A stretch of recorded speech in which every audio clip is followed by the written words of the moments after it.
like, it's one of those things, like, you can't hide. Wherever you go, you are the Doctor. Like, well, it's okay because these guys didn't know what Doctor Who was. I was pretty safe in their company. Yeah, you could hide backstage. yeah. It's an interesting... It's an interesting thing, particularly in Britain, but weirdly, the show, you can't predict a demographic. It's all over the world. Wow. And so there isn't that thing where you go, oh, OK, so, you know, I'm walking around this place, I don't need my hat. And then the oddest kind of moment will happen and you go, oh, maybe they recognise me. But if you're me, you have a slight narcissism where you think everyone's recognising you. And I had such an embarrassing thing happen to me yesterday on the tube. So I've obviously got, like... Oh, anyway, right, basically what happened was... So I was stood on Oxford Tube platform. Yeah. And I've always got... so, you know, like a glass keep cup, you know, like rather than going to a coffee shop and getting a new cup, I carry a glass one that I then wash and re-get my latte. Yeah. And so I got my empty cup and I was just stood down and stuff, and an elderly gentleman was walking towards me on the platform. And I was just like, oh, God, I just want to get on the tube. I hate getting recognised. And he started to walk towards me, but then he had his arm out, and his arm came into my space. And on the tube, on the platform, it's crowded, and it's a bit... I don't know, I just got the kind of like, oh, what are you doing? A bit aggressive, unnecessarily. And actually, what he was doing was he went, oh, sorry, I thought you wanted money. And he was trying... And he was going to put 10p in the keep cup. That is the greatest story. I know, but I was like, yeah. Oh, God, oh, man. And I got on the tube and I just, like, sat there. And I was like, someone make eye contact so I can tell this story. I was, like, waiting for someone. And I was like, I've got a really good story. Because, Dwayne, presumably, like, you can't hide. You can't put a hat on. You can't put a hat on, Matt. I mean, but yet, I mean, I've seen you in a gym, like a public gym. So do you just get bothered all the time? All the time. Yeah. But how do you work out? Anonymity's gone out the window. But how do you work out in the gym if people are constantly coming up to you? Just be nice, say hello, get them moving. Get them moving. Lift them. But fame is a funny thing, right? So that story for you, well, that will be like the constant anchoring reminder, right? Of like how cool fame is, but also never like... I don't have the stress you have, though, because I think the thing is, if you are 5'6" and you've got a hat on and you're dressed like most of the time, a teenage boy in a baseball cap. Headphones on, head down. I catch the bus and the bus and the subway every single day because I'm not in anyone's eye line like that. But I imagine there is something about if you can't. You're 7 feet tall. Taller. So yeah. But Kevin's had weird. You've had weird fan characters. Well, what happens if you're 3'2"? Like, how does that? How do you? What are you talking about? So rude. Wait, no, how do you deal with that? 5'2", you know that. Hey, look up at everybody. 5'2". I'm sorry, right? I'm sorry. You are a proper nerd, aren't you? I mean, when it comes to Harry Potter, I'm a massive, massive nerd. We know that because you posted this picture. Is this your 12th or you're about 12 or 13 here? This is Margot Robbie. Look how uncool. Hardback Harry Potter. Ooh, I know you're a real so fancy. So fancy. Do you know what's particularly pathetic about this picture? A couple things, really. Number one... I'll let you point them out. Number one, it's my birthday. That's how I chose to spend my birthday. Oh, yay! What was in the cup? Number two, I'm drinking tea. Number three, I'm wearing glasses even though I don't need glasses. I lied to the optometrist because I wanted to have glasses like Harry Potter. Now, Daniel, I think you were you a Harry Potter fan or not? I love Harry Potter, but I just didn't get round to reading the last one. Okay, so... What? I had stuff to do, man. I don't know what happened. I was just like, oh, I'll do it later, and then... Are you kidding me? So you've read 1 to 6 and you haven't read the 7th? Yeah, I don't know Are what you happened. actually kidding? Couldn't bear for it to end. I'm like not going to be able to sleep tonight worrying about this. Life is a game, you know what I mean? So I just like, it's just, you keep it on the edge, you know what I mean? This is insane to me. Do you know another fun fact? my husband... This is your thing. This is fascinating. This is your thing. I can go on about this forever. I'm so sorry I brought this up. I've no one else to blame. No, Margot, tell us. Sorry, I'll stop hijacking the show after this. No, go. Because I'm not here to actually publicise Harry Potter. That's great. My husband is in the Harry Potter movies. I know. I was like, had you told me sooner, we would have been married very quickly. But he was an extra. He was like, when he was a little kid, he's like one of the Slytherin extras. And you know when Draco like pushes some kids out of the way to see Buckbeak in the third book? Yeah. He pushes my husband out of the way. Celebrity. Yeah, I know. Anna Kendrick, you've noticed something about British people and the way they speak that we do a funny thing.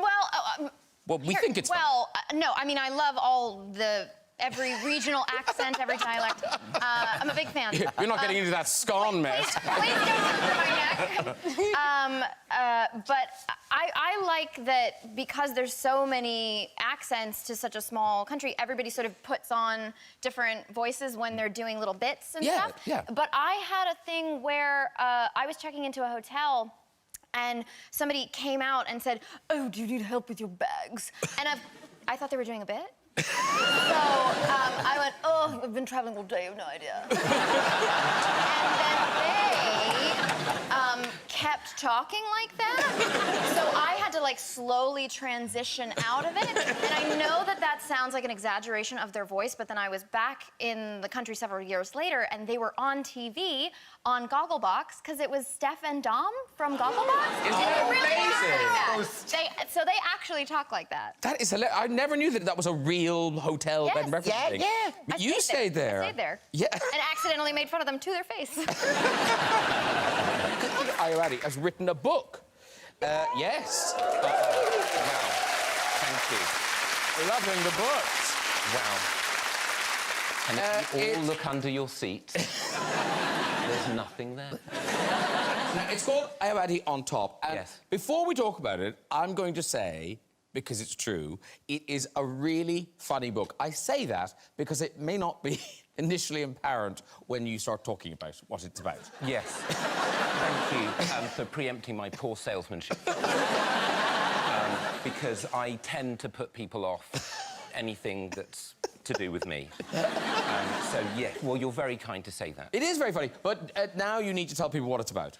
OK, and let me do some damage now. So to say, it is about a Gwyneth Paltrow film called View from the Top, in which she plays a stewardess. This is the poster. This is the poster. Have you all seen that film? Have you seen this film? Is it true? I saw it. No, it's a real film. I saw it. Yeah? Yeah. Yes, it's a real film. I haven't seen it. Well, buckle up. Do I need to see it? Literally. to read it? Literally. I- You do not need to... If you've seen any film, you have seen this film. Oh, okay. It is very similar to all films. Gwyneth Paltrow plays a blue-collar worker. I don't know what research she did. Maybe she went into Whole Foods once. And she dreams of becoming an air stewardess. She becomes one. That's the film. But here's the dilemma. Can she be an air stewardess and maintain a loving relationship with Mark Ruffalo? Oh, yeah. No. Oh. No. The demands of being an air stewardess are too onerous. Mark Ruffalo? She's got to hand out salty nuts. There are little blowy things she's got to demonstrate. It's a nightmare. So they break up for a while. What should she do? You're literally the opposite of on the edge of your seat. I'm sorry. You're so far. You're like this. Stop telling me the story. Stop it. She manages to reconcile with Mark Ruffalo. Oh. Happy ending? Despite the salty notes. The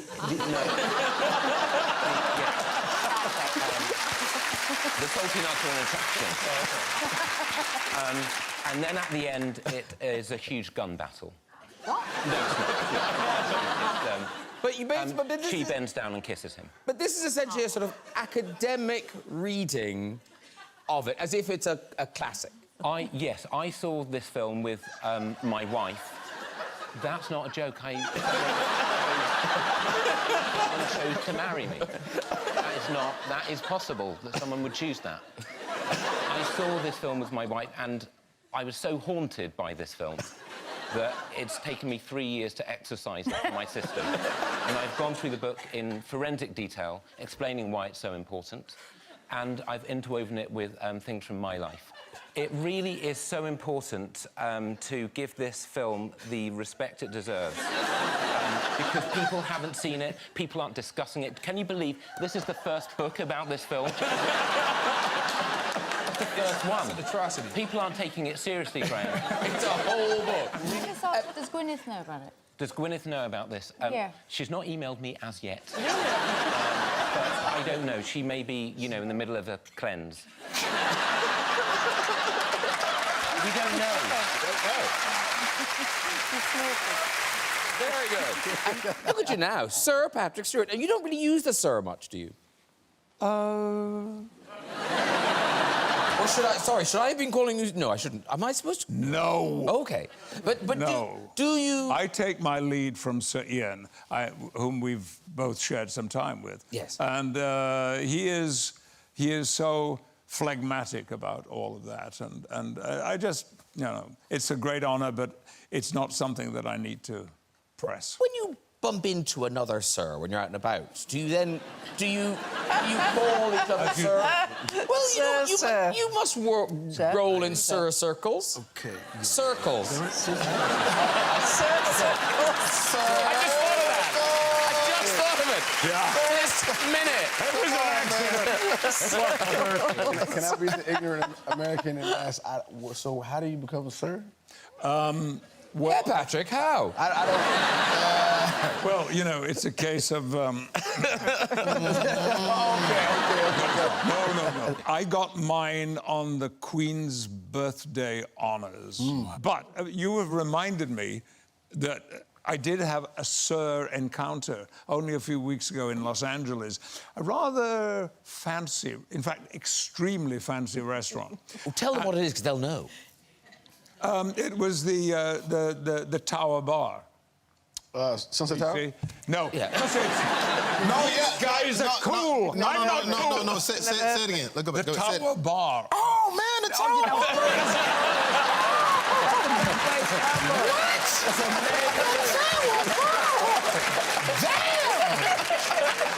You got it. I can't even get in there. Go on.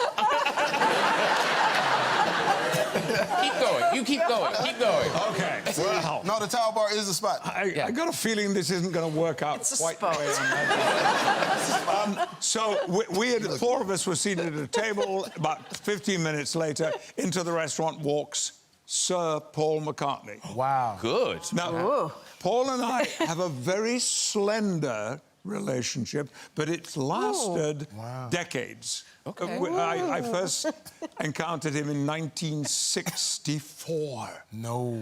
When his girlfriend, Jane Asher, then had told him that I loved Aston Martins. I was driving a battered old Ford, but Aston Martins were my dream car. She told him this. And one night, we knew he was seeing the show. There was a knock on my door. And I said, yeah, come in. I'm there in my underwear. You know, like... As usual. Well, I always... As you greet people normally. I hang around like that, just in the hope. And, Come in, I'm in my pants. yes. I'm ready for you. I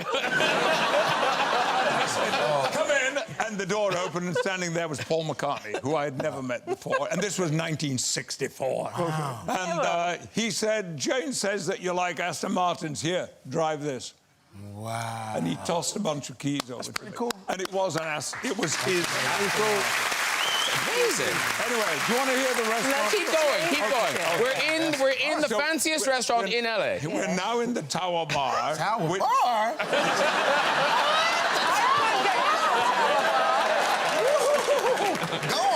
It's a mentioned. I am feeling less and less good about this. Keep going. You're in there. So Paul McCartney's come in. Wait. You've known him since the 60s. And he sees me and comes over, and I stand up and say hi, and we have a big hug in the restaurant, and I'm very much aware that there's all the tables are full and this kind of thing. And we talk for 5 or 6 minutes, and he goes and sits down. 5 minutes go by, and into the restaurant walks Sir Ringo Starr. I swear to you, I'm not making this up. Were they together? Yeah. They were... They were at the same table. Oh, they were at the same Yes. table. Well, we at the Tower Bar. At the Tower Bar. Oh, man, I am expecting so many free meals. And we finish early, and I get up to go, and Paul stands up to say goodbye, and we have a hug. And as we have a hug, he says into my ear, "Do you know Ringo?" And I said, "Yeah, of course. I've never met him, but he said, "Oh, boy, Ringo, come on, come over here." Hang on a minute, he said, "Sir Ringo, Sir Patrick, Sir Paul. Hey, we've got the Knights of the Round Table." You got there. Yeah, You got there. Yeah, man. Oh, you did it. You did it. Well done. Well done. Well done.